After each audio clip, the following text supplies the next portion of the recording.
Bon les amis, il faut quand même se préparer à l'hypothèse d'une guerre contre la Russie. Alors c'est pas moi qui le dis, hein, c'est Mark Rutte, Mark Rutte, voilà, qui est donc le secrétaire général de l'OTAN. Je vais vous citer ce qu'il a dit, c'est pas fait pour nous rassurer clairement. Alors première déclaration, aujourd'hui, il est temps de passer à un état d'esprit de temps de guerre. Donc clairement, il a demandé à toutes les industries militaires de se renforcer, de mettre beaucoup plus de budget, car la Russie avance à grands pas vers nous.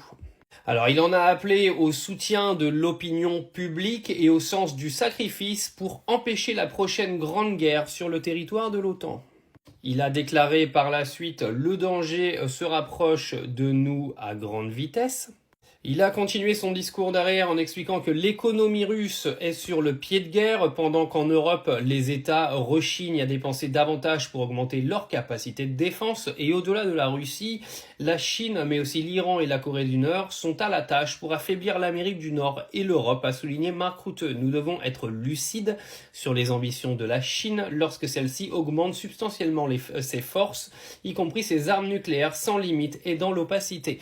Alors, il faut quand même savoir que derrière ces déclarations, Donald Trump a donc invité le président chinois à venir aux États-Unis.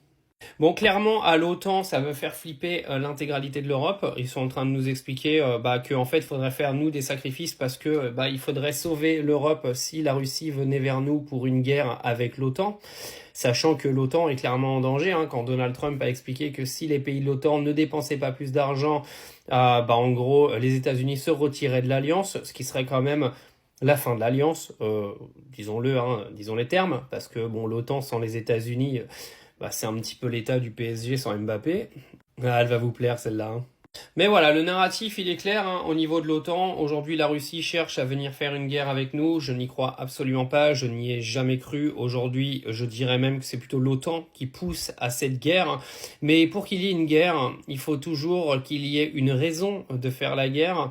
On l'a clairement vu déjà avec Israël et donc Gaza l'année dernière. On se donne des légitimités à venir faire n'importe quoi sur des territoires. L'OTAN est-elle en train de se créer une légitimité en venant expliquer aux gens que la Russie nous menace, alors que j'ai jamais vu la Russie menacer les pays de l'Europe aujourd'hui? Je sais pas, à vous de me donner votre opinion, mais j'ai quand même plus l'impression que c'est notre cher secrétaire général de l'OTAN qui cherche des excuses pour partir en guerre, plutôt que l'inverse.